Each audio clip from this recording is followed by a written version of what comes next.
Assalamualaikum warahmatullahi wabarakatuh. Alhamdulillahirabbil alamin. Wassalatu wassalamu ala asyrafil anbiya'i wal mursalin sayyidina wa maulana Muhammadin wa ala alihi wa sahbihi ajma'in wa man tabi'ahum bi ahsani ila yaumiddin. Amma ba'd.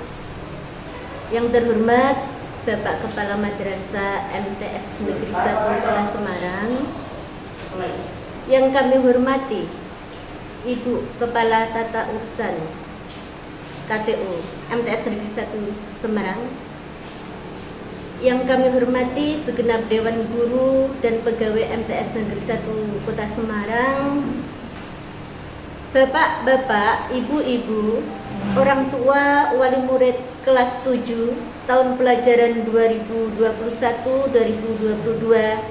yang berbahagia, serta tak lupa anak-anakku kelas 7 baru di tahun pelajaran ini 2021-2022 yang saya sayangi dan yang saya banggakan. Semangat ya anak-anak ya, tetap semangat, semangat dan semangat. Jaga iman dan imun supaya tetap sehat lahir batin. Amin, amin, Allahumma amin. Alhamdulillah wa syukurillah, kesempatan kali ini kita bersama bisa bertemu dalam acara Matsama MTS Negeri 1 Kota Semarang dalam keadaan sehat walafiat. Semoga yang sehat selalu sehat, yang sakit segera disembuhkan, yang sedih tidak sedih lagi. Berbahagialah, berbahagialah. Insya Allah dengan bahagia kita akan sehat. Salawat dan salam senantiasa kita sanjungkan keharibaan Rasulullah Muhammad SAW. Semoga kelak kita di hari kiamat mendapat syafaat. Amin, Allahumma amin. Anak-anakku yang saya sayangi, yang mungil-mungil dan yang lucu-lucu tentunya ya. Kalian sekarang sudah mendengarkan, sudah siap mendengarkan? Ya, Bu Alim yakin kalian sudah siap. Pertama, perkenalan dulu. Yang bicara di depan kalian ini nama lengkapnya Ibu Muta'al 5. Muta'al 5. Kalau di madrasah sering disebut Bu Alim. Saya berdomisili di Meranggen, belakang kantor Kecamatan Manggen, Jalan Tegalmas, Gang 3 nomor 10. RT 5 RW 8 Meranggen. Silakan kalau ke timur ya, menuju ke Purwodadi itu lewat ke tempat saya. Kemudian alhamdulillah saya di sini dipercaya sebagai guru akidah akhlak dan mendapat tambahan sebagai tambahan tugas ya tentunya sebagai Wakahumas. Wakahumas itu singkatan Wakil Kepala Hubungan Masyarakat. Anak-anak, materi yang Bu Alim sampaikan di sini tentang tata tertib, struktur pendidik dan tenaga kependidikan. Ya, langsung saja ya masuk materi. Mengapa tata tertib itu perlu diadakan pada suatu lembaga termasuk MTS kita? Supaya kita semuanya tertib. Tertib waktu, tertib cara berpakaian, tertib cara berbicara, bersikap, berperilaku, khususnya di lingkungan madrasah dan nanti dampaknya keluar di luar madrasah. Tata tertib yang ada di MTS Negeri 1 ada 2. 1. Tata tertib bagi guru dan pegawai. 2. Tata tertib bagi peserta didik. Tata tertib bagi peserta didik nanti lebih rinci bisa dilihat pada Ibu Wakasis atau Wakil Kepala Kesiswaan. Kemudian yang tata tertib bagi guru dan pegawai ini saya cari yang inti-intinya saja. Untuk lebih terincinya bisa di Ibu Wakahumas. Di sana catatannya ada. Tata tertib bagi guru dan pegawai diantaranya 1. Waktu melaksanakan tugas kedinasan itu juga diatur dalam tata tertib. Kalau guru itu mengajar minimal 37,5 jam per minggu, ada semuanya ya secara rinci di Humas. Kemudian pelaksanaan pembelajaran sesuai jam mengajar, itu ada di Pak Wakakur.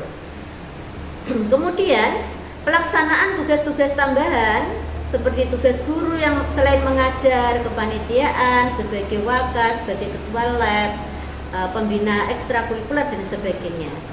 Kemudian juga tata tertib tentang melaksanakan piket jika ada, entah itu piket pada waktu hari libur, piket jam-jam tertentu sesuai kebutuhan. Kemudian tata tertib tentang seragam guru dan pegawai ada ya secara rinci, nggak mungkin di sini saya tunjukkan karena terlalu banyak. Kemudian tata tertib izin kepada kepala madrasah jika berhalangan hadir. Tata tertib guru sebagai uswah teladan bagi peserta didik. Tata tertib bekerja sama dengan baik demi kemajuan madrasah. Tata tertib menjaga suasana kondusif di madrasah dan lain-lain tata tertib yang sekarang ini tentu saja disesuaikan dengan keadaan pandemi COVID-19. Ya. Walaupun tata tertib tidak bisa kita laksanakan secara utuh, kita tetap menjaga yang utama keselamatan dan kesehatan. Di era pandemi ini tidak lupa kita menerapkan protokol kesehatan. Anak-anak yang saya sayangi, berkaitan dengan era pandemi ini, tata tertib guru dan pegawai, cara melaksanakan tugasnya itu berdasarkan surat edaran. Surat edaran itu ada yang dari Menak ya, Menak itu Menteri Agama, sana RI, ada yang dari Pemkot, ada dari Kanwil, dan lain sebagainya, pejabat yang berwenang tentang pelaksanaan pembelajaran, sekaligus yang meliputi tata tertib bagi guru pegawai. Tata tertib ini untuk di era pandemi berdasarkan SESE atau surat edaran sebagai landasan berpijak melaksanakan tugas dan selalu menerapkan protokol kesehatan. Lalu bagaimana anak-anak tata tertib bagi peserta didik? Peserta didik itu siswa ya. Mungkin kalian peserta didik itu apa? Sekarang tuh istilah siswa, murid itu namanya peserta didik, gitu ya. Ingat-ingat ya anak-anak ya. Tata tertib bagi peserta didik garis besarnya sebagai berikut. 1. Di era pandemi ini peserta didik wajib mengikuti pembelajaran jarak jauh PJJ.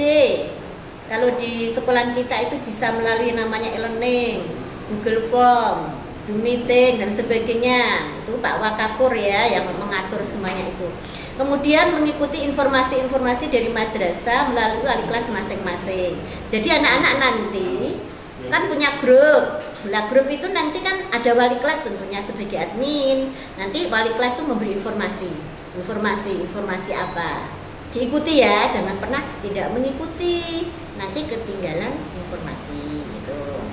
Berikutnya, peserta didik juga memenuhi kewajiban sebagai peserta didik di MTS Negeri 1. Kewajibannya banyak. Misalnya melaksanakan tugas-tugas, kewajiban non sewu kalau mungkin ada hal-hal yang sifatnya krusial itu penting. Yang anak-anak harus datang ke sekolahan karena ada lomba, diikutkan olimpiade. Untuk saat ini memang nggak harus datang ke sekolah, itu contoh saja gitu ya. Kemudian di rumah, mungkin kalian termasuk salah satu anak yang pintar, diikutkan olimpiade, disuruh mempelajari pelajaran ini, bab ini, itu harus dilaksanakan, termasuk kewajiban dan lain sebagainya.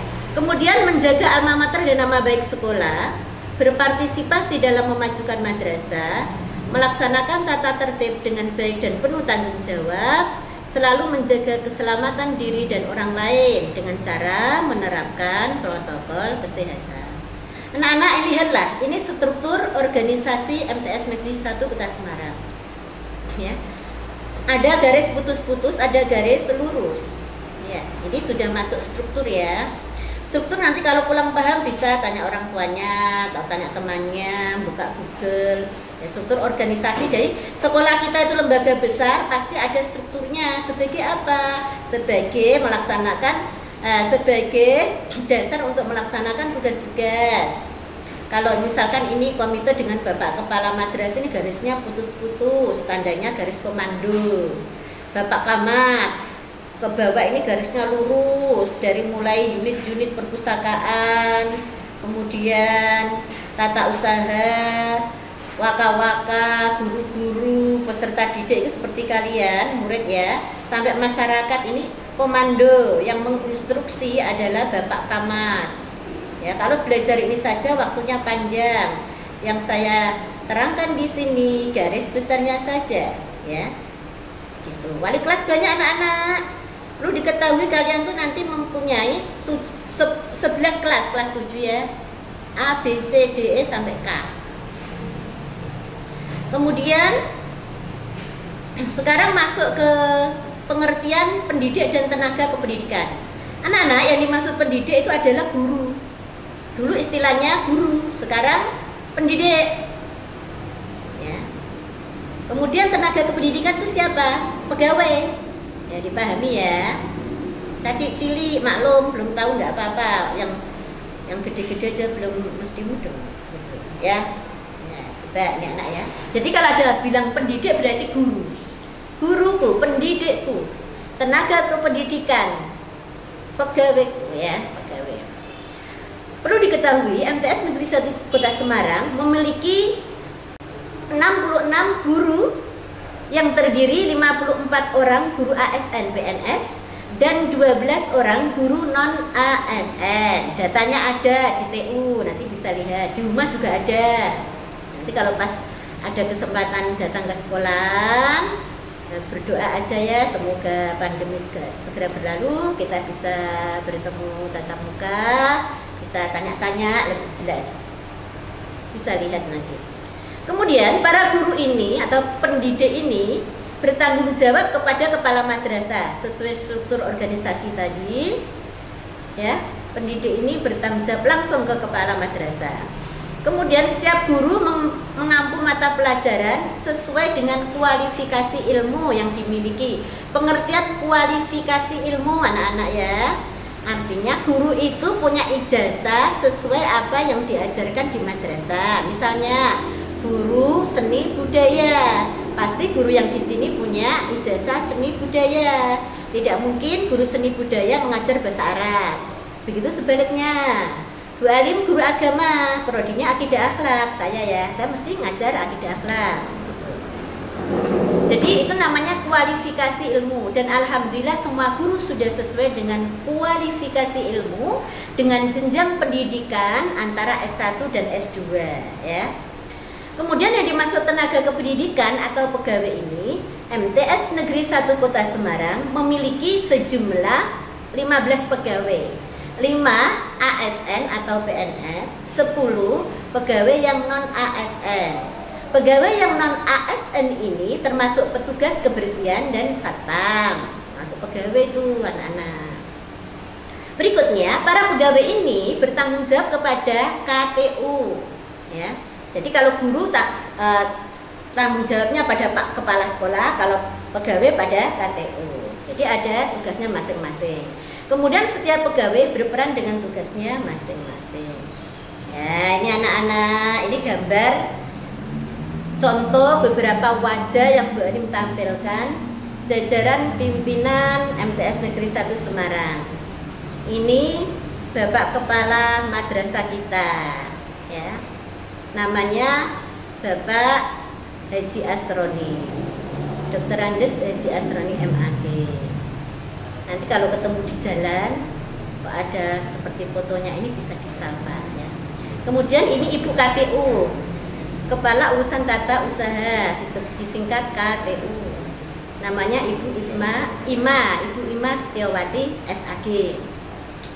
Berikutnya ini Waka Kurikulum, Wakil Kepala Bagian Kurikulum, namanya Pak Haji Marjoko MPD. Berikutnya Wakil Kepala Kesiswaan atau Waka Kesiswaan bernama Ibu Haja Rohman Nuryati SSI. Kemudian Wakil Kepala Sarpras, Sarpras itu singkatan Sarana Prasarana. Namanya Bapak Slamet Riyadi SPD. Yang terakhir Wakil Kepala Hubungan Masyarakat disingkat Humas, Wakil Humas ya. Ibu Haja Muta'alimah SAG MSI. Saya sendiri nih ya. Gitu. Anak-anak masih ada waktu kira-kira 2 menit. Coba perhatikan 3 menit ya. Perhatikan kesimpulan dari presentasi Bu Alim siang hari ini. 1. Setiap lembaga pendidikan pasti memiliki tata tertib termasuk MTS Negeri 1 Kota Semarang.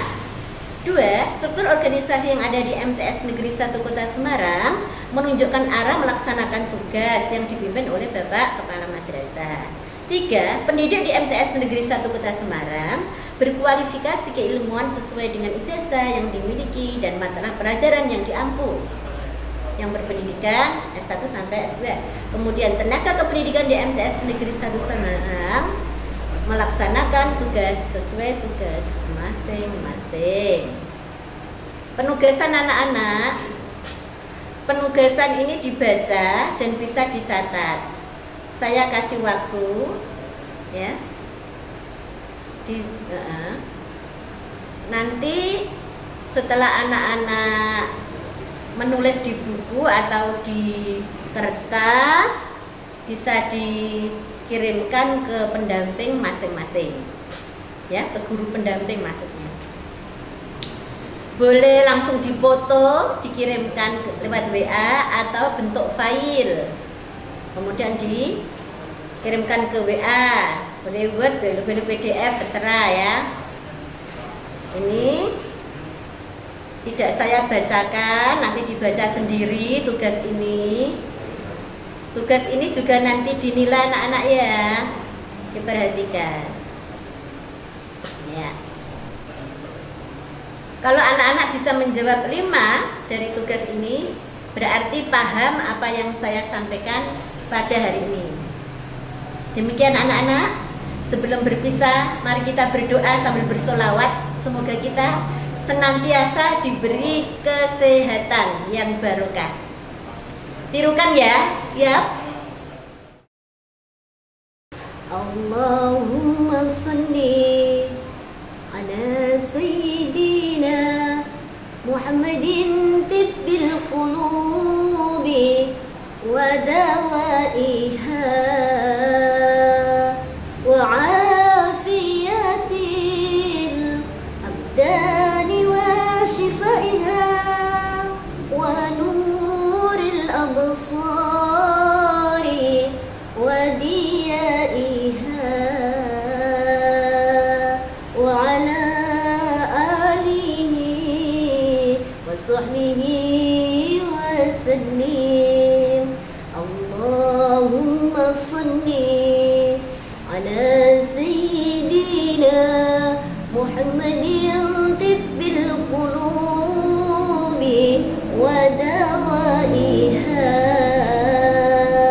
wa afiyatil abdani wa shifaiha wa nuril absari wa diyaiha wa ala alihi wa sahbihi wa sallim. Allahumma salli ala sayyidina Muhammadin tibbil qulubi wa dawaiha wa afiyatil abdani wa shifaiha wa nuril absari wa diyaiha wa ala alihi wa sahbihi wa sallim. Amin. Semoga dengan sholawat ini kita senantiasa dalam keadaan sehat, anak-anak tetap semangat, tidak lelah dalam menuntut ilmu. Selamat belajar di MTS Negeri 1 Kota Semarang. Semoga kelak kalian menjadi generasi penerus yang berguna bagi agama, bangsa, dan negara. Kurang lebihnya minta maaf. Wallahu muwaffiq ila aqwamit thoriq. Assalamualaikum warahmatullahi wabarakatuh.